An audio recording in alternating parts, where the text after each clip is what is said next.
Magandang umaga mga taga-bukid. Ang content natin ngayon ay ang pagtatapon ng basura. Ah,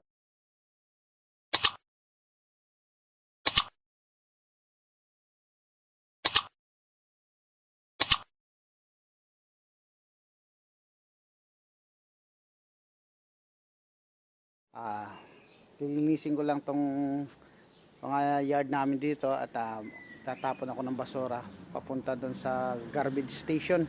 So, abangan niyo para makita nyo rin ang garbage station ng New Zealand. So, ito yung trailer ko. Hanap pa tayo ng mga ibang nakakalat dito at ilalagay ko dyan para isang tapunan. Ito mga kabukid, inaayos ko na yung tatakpan na natin para hindi matapon yung lumipad yung mga plastic dun sa loob.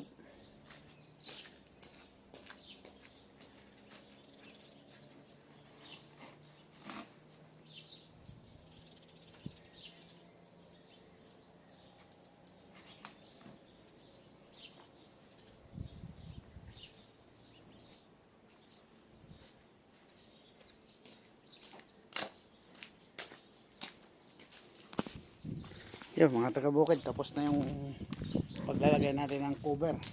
Mahigpit kasi yung batas dito sa New Zealand. Kailangan pag nagtapong ka o may hatak-hatak ka na trailer, kailangan may takip. Lalo na pag maraming natatapon. May mga lumilipad galing dun sa yung trailer. So bawal yan dito. So bubuksan lang natin yung gate. At ipasok ko yung pantuwing natin na sasakyan. Ayan mga taga-bukid, yan palang gagamitin natin yung Ford kung gagamitin natin sa paghahatak. Kasi may 2 bar to.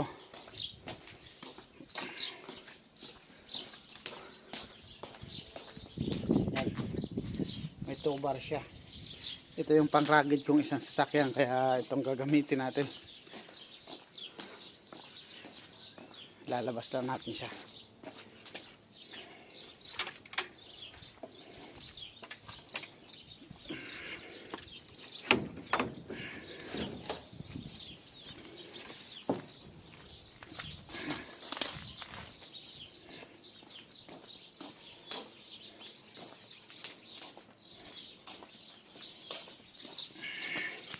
Ayan mga taga-bukid, bubuksan lang natin yung gate.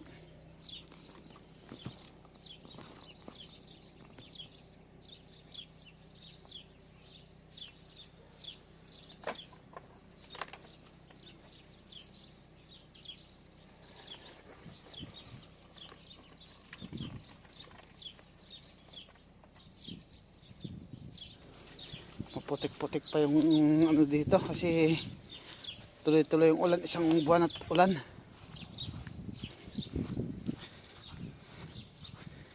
Ito i-reverse natin yung sasakyan para mai-hook natin tong trailer na to.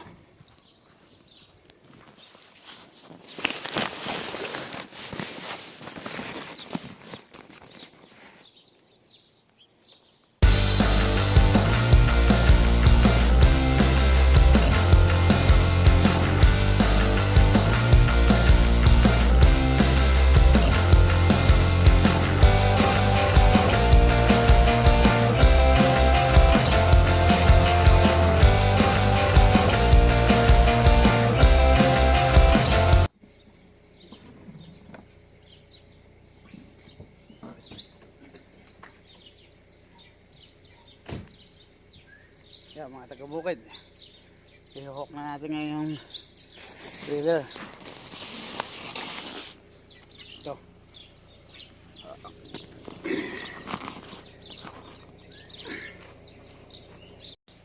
Ayan mga taga-bukid, nakahook na yung trailer natin. Yan, nasaksak na rin yung ng ilaw sa likod para pag nagpreno mayroong signal dun sa may brake sa likod ng trailer natin.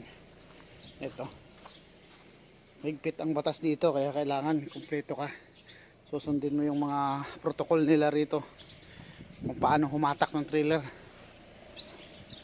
Oh, lalabas na natin.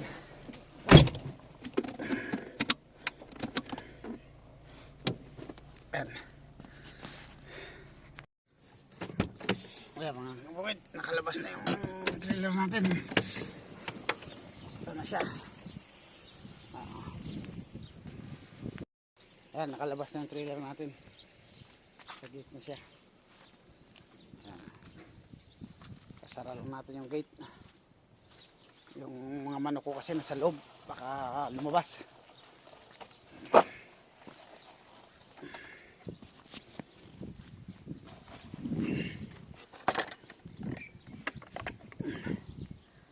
Ayan.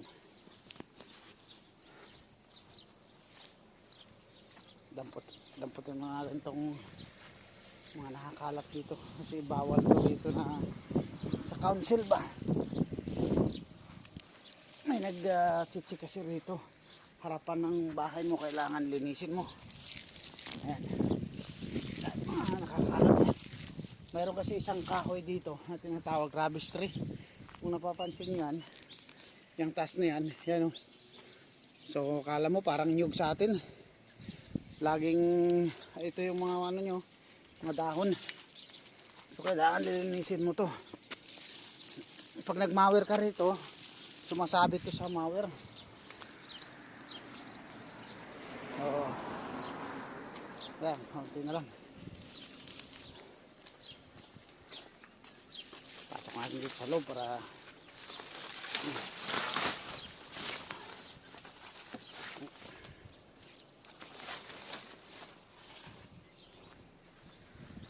ayan, mga taga-bukid.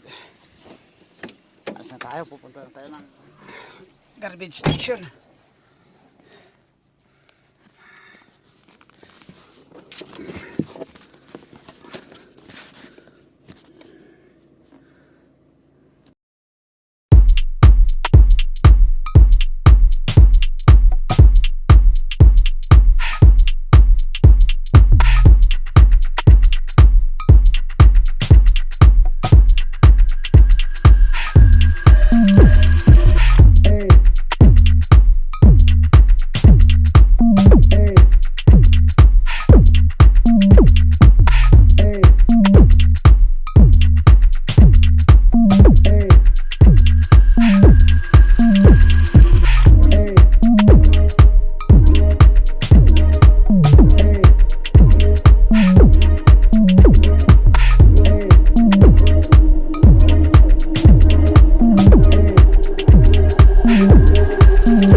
Sana tuloy-tuloy ng mga isang linggo to para makapamingwit na rin, mga pangisda. Halos isang buwan yung ulan dito. Ganito talaga pag papasok yung mapag-spring. Apat kasi ang season dito ng ano, ng weather. Ng winter, tapos spring, tapos summer, tapos summer, autumn naman. So yan, pabago-bago yung klima rito. Apat yung klima sa loob ng isang taon. Ayan mga kabukid. Ito na yung dam station. Kikiluhin muna to. Tapos papasok kikiluhin, tapos palabas kikiluhin din. Para malaman kung ilang kilo yung rabies sa ano. Ayan. Ano na tayo sa kiluhan nila. Ang laki ng kiluhan.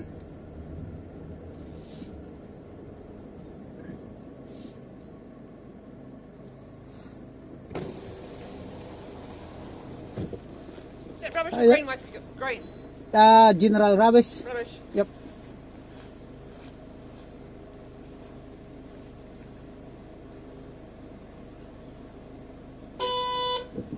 Yan. Ibig sabihin na kilo na yun. Unang kilo yun. Mamaya kikiluhin ulit pag natapon na natin yung rabies natin dun sa tapunan.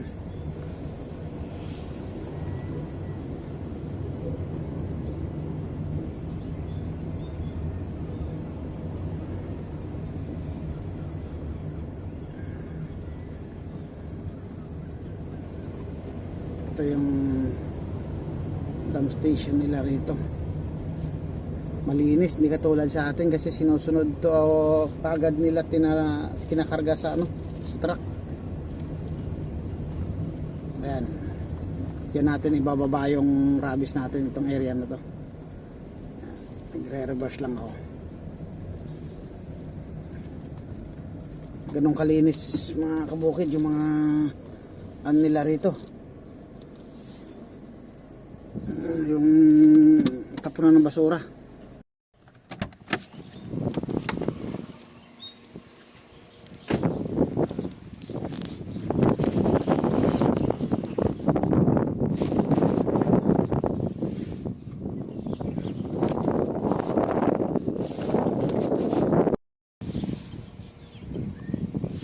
Ayan mga taga-bukid, baba na natin yung basura.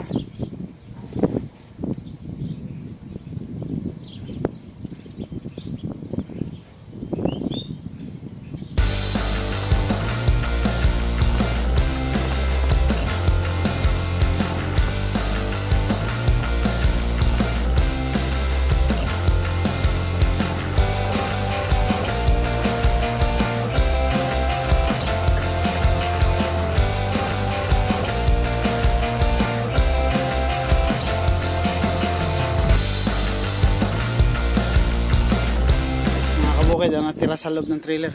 Yung bakal na yan, doon ko itatapon sa kabila.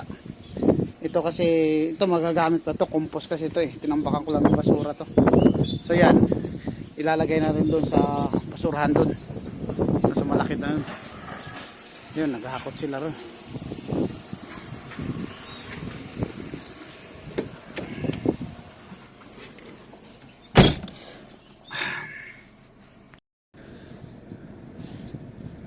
Yan, papakilo muna natin ulit mga kabukid yung ating karga para maano na kung ilang kilo yung bigat ng rabies. Tapos tatapon na yung doon. Tatapon na yung bakal doon sa tapunan. Para hindi mapasama sa bilang ang kilo.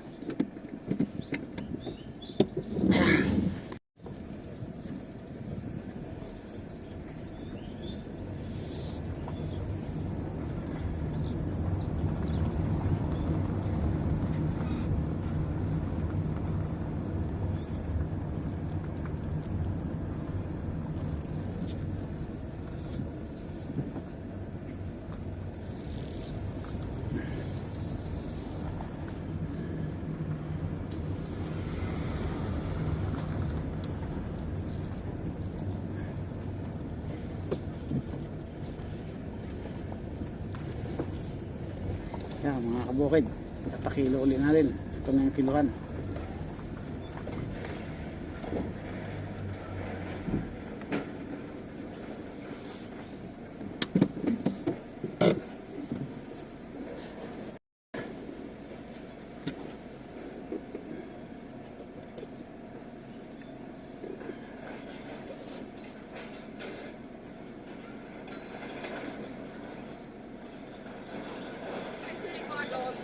How much? $35. Okay. We have a lip So, can I... Oh, I just put it on this side of the car. Yeah. Yeah.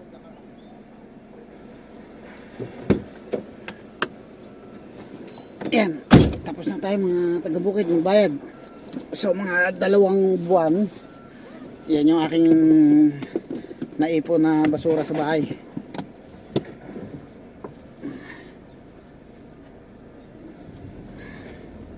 Lahat kasi rito mga kabukid, bayad ka. Reverse tayo kasi tatapon ko yung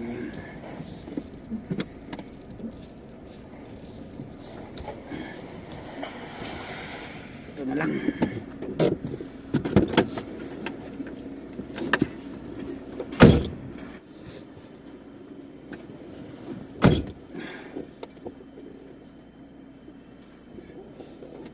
Ayan mga taga-bukid, tapos na tayo magtapon ng basura.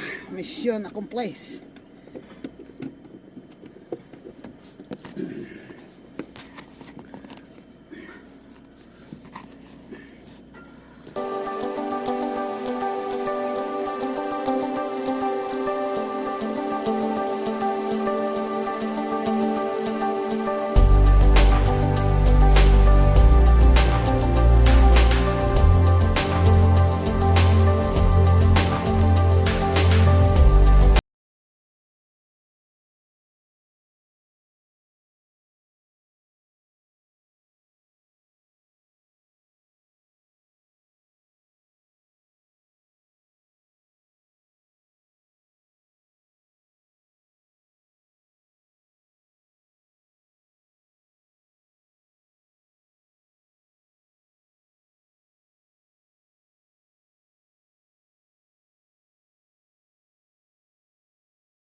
Mga taga-bukid, i-unhook na natin tong trailer.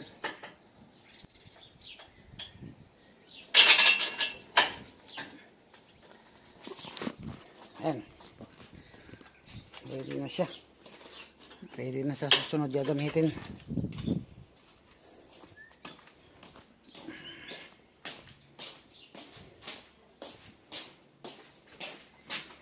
Hi Luna, how are ya?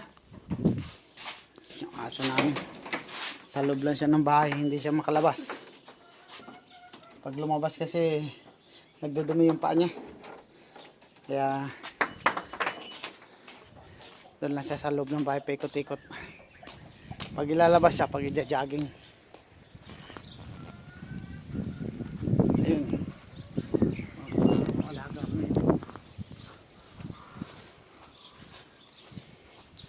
Tatakpan ko ulit itong butas dito mga kabukid sa gate kasi baka lumabas yung aking mga alagang itik.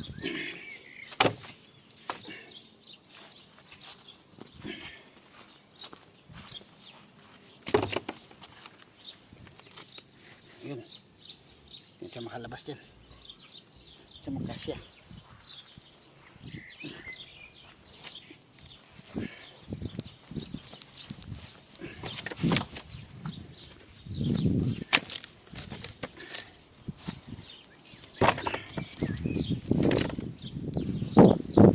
Ayun, mga taga-bukid. Ganun lang pag nagtapon ng basura. So ipunin para makamura ka. Kasi kung ilalagay mo sa rubbish yan, kung kukuha ka na isang rubbish bin, mahal din, isang taon nabayaran. So mag monthly ka na lang. Ikaw nga lang maghatid dun. O sige mga taga-bukid, hanggang dito na lang. Bye bye.